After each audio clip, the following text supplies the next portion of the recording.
வணக்கம் நண்பர்களே. மூட்டு வலி, இடுப்பு வலி, கழுத்து வலி அப்படின்னு எந்த விதமான ஒரு மூட்டு சம்பந்தமான எலும்பு சம்பந்தமான ஒரு வலிகளை ஒரு இயற்கை மருத்துவரிடம் போய் சொன்னாலும் அவர்கள் முதலில் நினைவுக்கு வருவது, முதலில் உங்களுக்கு பரிந்துரைப்பது எதுவாக இருக்குன்னா, இந்த முடக்கத்தான் கீரை சம்பந்தமான ஒரு உணவோ அல்லது மருந்தாகத்தான் இருக்கும். ஏன் இந்த முடக்கத்தான் கீரைக்கு அவ்வளவு முக்கியத்துவம்?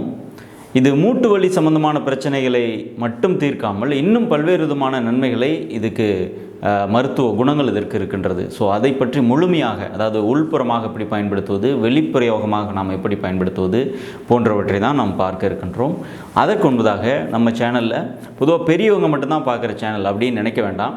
இது தடுப்பு மருத்துவம், ப்ரிவென்டிவ் மெடிசன் பேசக்கூடிய, நோய்கள் வராமல் தடுக்கக்கூடிய சேனலாக நாம் செயல்படுத்தி வருகின்றோம். அதனால் உங்கள் வீட்டில் இருக்கின்ற காலேஜ் போகிறவங்க, ஸ்கூல் போகிறவங்க எல்லாருமே யூடியூப் பயன்படுத்துகிறாங்க. ஸோ அவர்களிடம் இந்த சேனலை அறிமுகப்படுத்தி அவங்களை சப்ஸ்கிரைப் பண்ண வச்சு நம்ம அல்சர் சம்மந்தமாக, சர்க்கரை வியாதி தடுப்பு சம்மந்தமாக போட்டு அந்த வீடியோக்கள் அவங்க கண்ணுக்கு போகணும், அவங்க நாலேஜுக்கு அது போய் சேரணும். ஸோ அதனால் அந்த ஷேர் பண்ணுற விஷயத்தையும் நீங்கள் செய்யணும் அப்படின்னு அன்புடன் கேட்டுக்கொள்கின்றேன். இப்போது முடக்கத்தான் கீரை, இந்த முடக்கத்தான் கீரைக்கு பெயர்லேயே தமிழர்கள் மிக அழகாக அதை காரண பெயராக குறிப்பிட்டிருக்கிறார்கள்.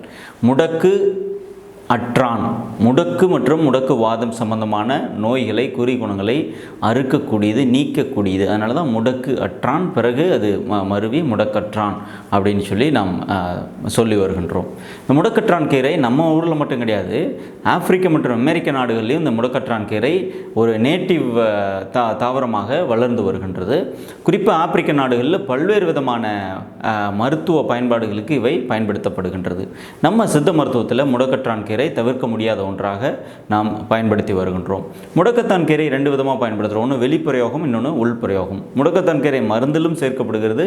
இவை உணவாக நார்மலாகவே நம்ம யாருடைய பரிந்துரையும் இல்லாமல் நாமளாகவே உணவாக சமைத்தும் வாரத்தில் 2 நாட்கள் அப்படிங்கிற விதத்தில் எடுத்துக்கொண்டு வந்தாலும் மூட்டு சம்பந்தமான வலி, வீக்கம், அழல் போன்றவை குறையும். முடக்கற்றான் கீரையை வெளிப்பிரயோகமாக பல்வேறு விதங்களில் நாம் பயன்பெற்று குணம் பெற முடியும் பல்வேறு விதமான நோய்களுக்கு. அதில் குறிப்பாக மூட்டு சம்பந்தமான பிரச்சனைகள்னு எடுத்துட்டிங்கன்னா, முடக்கற்றான் கீரை மட்டும் விளக்கெண்ணெயில் தோய்த்து மூட்டுகளில் இரவு நேரத்தில் கட்டிடுங்க. காலையில் அதை எடுத்துகிட்டா போதும். தொடர்ந்து ஒரு 7 முதல் 21 நாட்கள் வரைக்கும் கூட இதை நம்ம தொடர்ந்து செஞ்சுட்டு வரலாம். வெளிப்பிரயோகம் அப்படிங்கிற எந்த சைடு எஃபெக்டும் கிடையாது. இப்படி செய்வதன் மூலமாக மூட்டுகளில் ஏற்படக்கூடிய இறுக்கம், பிடிப்பு இவை தளர்ந்து காலையில் எழுந்து நடக்கும் பொழுது உங்களுக்கு ரொம்ப ஃப்ரீயாக நடப்பதற்கு ஏதுவாக அமையும். நிறைய ஆஸ்டியோஆர்த்ரைட்டிஸ், ரொமாட்டிசம் பேஷண்ட்டு அவங்களுக்கு மூட்டுகளில் இறுக்கம் இருக்கும்.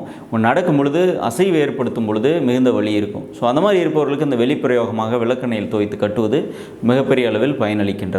இரண்டாவது, கழுத்து மற்றும் இடுப்புகளில் ஏற்படக்கூடிய ஸ்பாண்டிலோசிஸ், லோ பேக் பெயின், இந்த மாதிரி இருப்பவர்கள், இந்த டிஸ்க் இம்ப்ரெஷன் இருக்கிறவங்க, இவங்க கூட முடக்கற்றான் கீரையோட விளக்கெண்ணெயை மிக லேசாக சூடு பண்ணி அதில் முடக்கற்றான் கீரையை ஒரு 5 நிமிடம் அதில் வதக்கிட்டு அதை எடுத்து அரைத்து ஒரு ஆயின்மெண்ட் ஃபார்மில் உங்களுக்கு வரும். அதை ஒரு ஆயின்மெண்ட்டாக கழுத்து மற்றும் இடுப்பு பகுதியில் நீங்கள் பயன்படுத்திட்டு வந்தாலும் உங்களுக்கு வலி குறைவு மற்றும் இறுக்கம் குறைவு ஏற்படும்.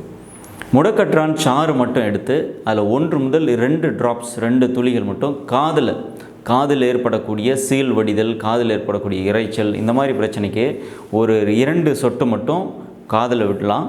இது உங்களுக்கு காது சம்பந்தமான அலர்ஜி, இன்ஃப்ளமேஷன் உள்ள இருக்குது, சின்ன சீல் கட்டிகள் இருக்குது அப்படின்னா உடைந்து வெளியேறுவதற்கு ஏதுவாக அமையும். உடம்புல எங்கேயாவது கட்டி இருக்குது அப்படின்னாலும் முடக்கற்றான் கீரையை நல்லெண்ணெயில் வதக்கிட்டு அதை எடுத்து கட்டி மேலே கட்டினீங்க அப்படின்னா அந்த இன்ஃப்ளமேஷன் குறைஞ்சி ஒன்றா அந்த கட்டி உடைஞ்சு வெளியேறும். அதில் உள்ளக்கிற சீல் மற்றும் கெட்ட நீர்கள் வெளியேறும். அல்லது இன்னும் சீல் உருவாகலை அப்படின்னா அந்த கட்டி அப்படியே அமுங்குவதற்கு ஏதுவாக அமையும். விரை வீக்கம் இருப்பவர்கள், விரைவுக்கு இருக்கிற நபர்களுக்கு என்ன செய்கிறதுனே தெரியாது, வெளியில் சொல்லவே முடியாது. அந்த மாதிரி இருப்பவர்கள் கூட இந்த முடக்கற்றான் கீரையை அரைத்து விதைப்பையில் வைத்து கட்டும் பொழுது அந்த வீக்கமானது குறைகின்றது அப்படின்னு நிறைய அனுபவங்கள் இருக்கின்றது. மருத்துவ நூல்களிலும் அவை குறிப்பிடப்பட்டிருக்கின்றது. அதே மாதிரி முடக்கற்றான் கீரைக்கு குடல் புழுக்களை அகற்றக்கூடிய தன்மை இருக்கின்றது. முடக்கற்றான் கீரை ரொம்ப கசப்பு நிறைந்தது. அதனால் அந்த சாறை மட்டும் எடுத்து ஒரு 20 முதல் 30 மில்லி அளவிற்கு வெறும் வயிற்றில் குடிக்கும் பொழுது குடலில் இருக்கக்கூடிய புழுக்கள் வெளியேறுவதற்கு ஏதுவாக அமையும்.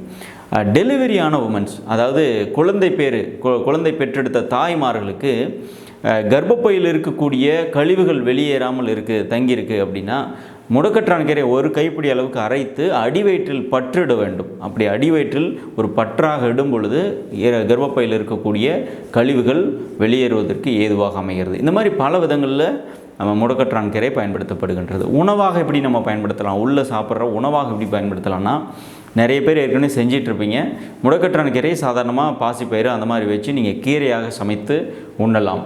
முடக்கற்றான் கீரையை சாதத்தில் வெறும் சாப்பாட்டில் முடக்கற்றான் கீரையை மட்டும் லேசாக பொன்னுருவலாக வறுத்துட்டு சாதத்தில் போட்டு அப்படியே மருந்தாக பயன்படுத்தக்கூடியது நீங்கள் செய்ய முடியும். இது தவிர முடக்கற்றான் கீரைக்கு நிறைய மருத்துவ மருந்துகள் சித்த மற்றும் ஆயுர்வேத மருந்துகளில் உள்பொருட்களாக சேர்க்கப்பட்டும் பயன்படுத்தப்படுகின்றது. முடக்கத்தான் வேர், இந்த முடக்கத்தான் செடி இருக்கு இல்லையா, அதோட வேர் மட்டும் எடுத்து அதை நீங்கள் அரைத்து சூரணமாக பண்ணி அந்த முடக்கத்தான் வேர் சூரணமாக நீங்கள் செய்து ஒரு 5 கிராம் அளவிற்கு உணவிற்கு ஒரு அரை மணி நேரத்திற்கு பின் நீங்கள் சாதாரணமாக தண்ணியில் இட்டு நீங்கள் ஒரு குடிநீர் மாதிரி காய்ச்சி ஒரு 200 மில்லி தண்ணீர் அப்படின்னா 1 ஸ்பூன் இந்த முடக்கத்தான் வேர் சூரணம் அதை போட்டு ஒரு 20 மில்லி தண்ணியாக குறுக வைத்து உணவுக்கு பின் நீங்கள் குடிச்சிட்டு வந்தீங்கன்னா மலச்சிக்கல் மூலம் சம்பந்தமான நோய் உள்ளவர்களுக்கு அவை அமுகி நல்ல குணம் கிடைப்பதற்கு ஏதுவாக அமைகின்றது. இவையெல்லாம் முடக்கத்தான் இன்னும் நிறைய பெனிஃபிட் இருக்குது.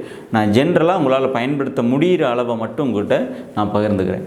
இது தவிர முடக்கத்தான் சமூலம் அப்படின்றது மொத்த முடக்கத்தான் செடியும் எடுத்து, அதாவது மொத்த முடக்கத்தான் கீரையும் அந்த செடி முழுவதுமாக எடுத்து வேர் முதல் அதனுடைய காய் கனிகள் எல்லாத்தையும் சேர்த்து முடக்கத்தான் சமூலமாக செய்து அதை நீங்கள் உலர்த்தி பொடி செய்து வைத்து கொண்டாலும் நீங்கள் முழுமையாகவே நீங்கள் பயன்படுத்திட்டு வரலாம். எந்த விதமான சைடு எஃபெக்டும் கிடையாது. இந்த மாதிரி முடக்கத்தான் கீரைக்கு எண்ணற்ற பயன்கள் இருக்கிறது. சித்த ஆயுர்வேத மருந்துகள்லையும் இவை பயன்படுத்தப்படுகின்றது. மூட்டு சம்பந்தமான பிரச்சனை இருந்ததுன்னா முடக்கற்றான பயன்படுத்தாமல் விடாதீங்க. 1 நாள் 2 நாள் பயன்படுத்திட்டு விட்டுற வேண்டாம்.